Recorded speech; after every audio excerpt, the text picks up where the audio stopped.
Un proverbe dit « L'amour a ses raisons que la raison n'explique pas ». Heureux de vous retrouver dans cette nouvelle série sur les hommes à éviter.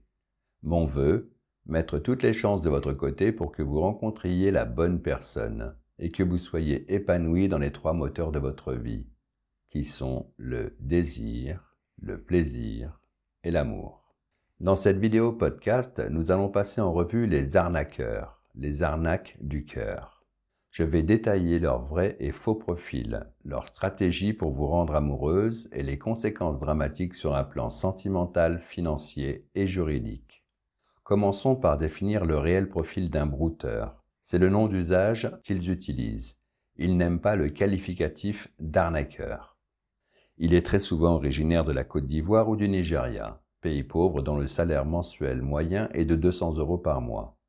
Avec cette pratique, le salaire moyen d'un bon brouteur passe à 3 500 €. Et cela représente que 40% de ses gains.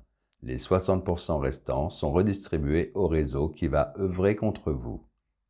Dans leur bastion, ils sont vénérés comme des joueurs de football professionnels et dilapident leurs gains en fringues, en femmes et en champagne.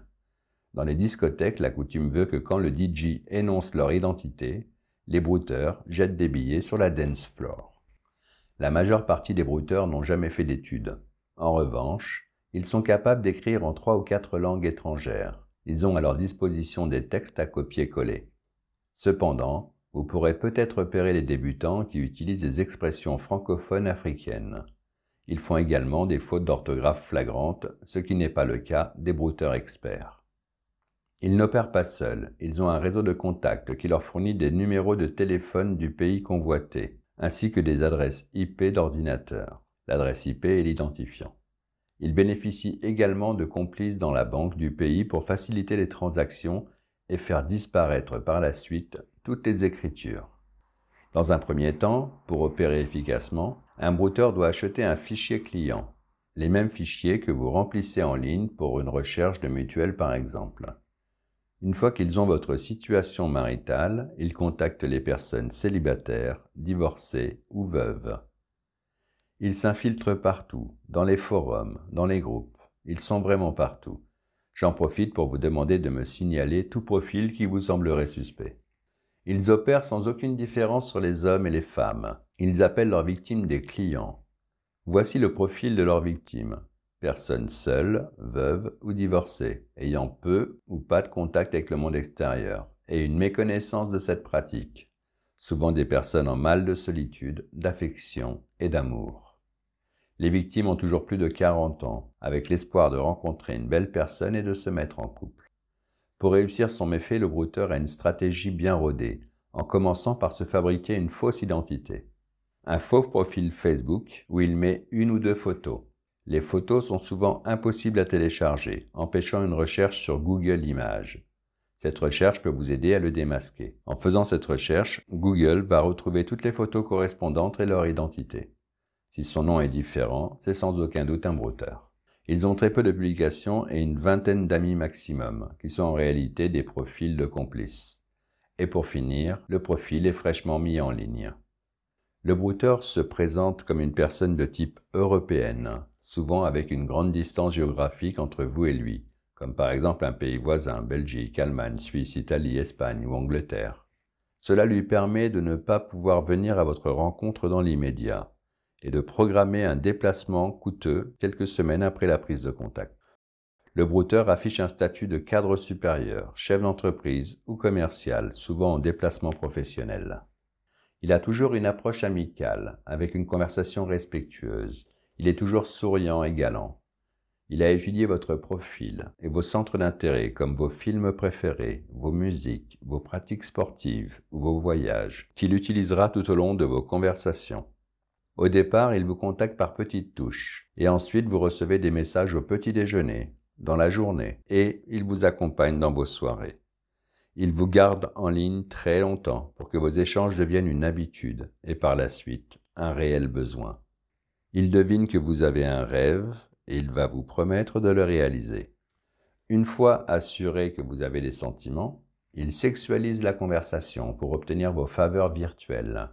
Prétextant son envie de vous être fidèle, il vous propose un échange d'images intimes. Il a à sa disposition un panel de photos et de vidéos érotiques récupérées sur des sites pornographiques. La victime n'y voit que du feu et envoie des photos ou vidéos à son tour en toute confiance. Une fois qu'il est certain que la personne est réellement amoureuse, il met en place un plan diabolique. Je vous donne plusieurs exemples. Le brouteur vous annonce qu'il vient vous voir pour vous combler d'amour. Malheureusement, au dernier moment, il a un contretemps ou un problème urgent à régler, comme par exemple l'impossibilité de payer son billet d'avion. Ou il prétexte que pour obtenir le visa, il doit avoir sur son compte bancaire un minimum de 2 000 €. La victime folle amoureuse se sent le devoir de l'aider. Autre scénario possible. Un chef d'entreprise qui s'excuse parce qu'il a un empêchement à cause du paiement de ses employés, qu'il doit honorer le vendredi soir au plus tard. Dans le cas contraire, il devra attendre le samedi matin l'ouverture de la banque, et dans ce cas, il perdra son billet d'avion. Ou encore, toujours dans l'urgence, il est en rendez-vous d'affaires et vous annonce une très belle opportunité comme par exemple un investissement lucratif pour acheter de l'or sud-africain qu'il peut revendre à Dubaï avec une grosse rentabilité pour vous. Et pour finir, un décès familial qui prouvera en envoyant un certificat de décès et un acte notarié avec un bel héritage à la clé. Il vous demandera une avance pour venir vous voir le temps que les fonds soient débloqués. Ce n'est qu'un échantillon des différents scénarios utilisés par les brouteurs. Ils sont très imaginatifs. La plupart du temps, il finit par obtenir vos virements. Puis, il vous fait d'autres demandes sous prétexte que si vous refusez, il ne pourra pas vous rembourser.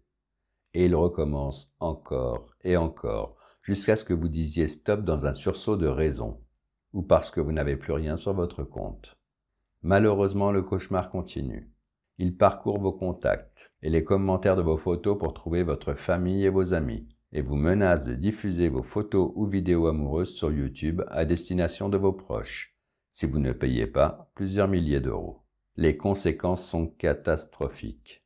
Vous devez faire le deuil de votre histoire d'amour, une rupture sentimentale, un rêve brisé qui laisse place à un immense chagrin. Vous devez vous battre contre vos sentiments amoureux et contre toute attente, un manque affectif s'installe quand vous replongez dans votre solitude. Dans le meilleur des cas, vous transformez votre amour par de la haine, ce qui est au passage de l'amour qu'on n'a plus le droit de donner.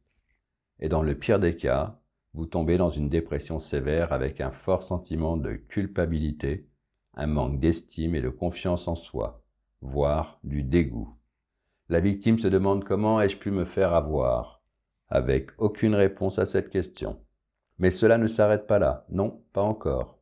Va suivre un deuil financier de plusieurs centaines ou milliers d'euros, quelquefois les économies de toute une vie, et des crédits à la consommation à rembourser. La seule possibilité pour refaire surface et récupérer son argent est de condamner les escrocs. Certaines victimes n'osent pas porter plainte de peur d'être ridicules. Celles qui osent sont informées que les plaintes pour arnaque sont requalifiées par des plaintes pour malice, ce qui n'est pas condamnable. Aucune possibilité de retrouver les auteurs. Les enquêtes s'arrêtent aux portes de l'Europe. Il n'y a aucun accord entre les pays européens et africains en matière de lutte contre cette arnaque. Les plaintes sont toujours classées sans suite par les procureurs, ce qui rajoute à la victime un sentiment d'injustice sans réparation possible, une vraie descente aux enfers.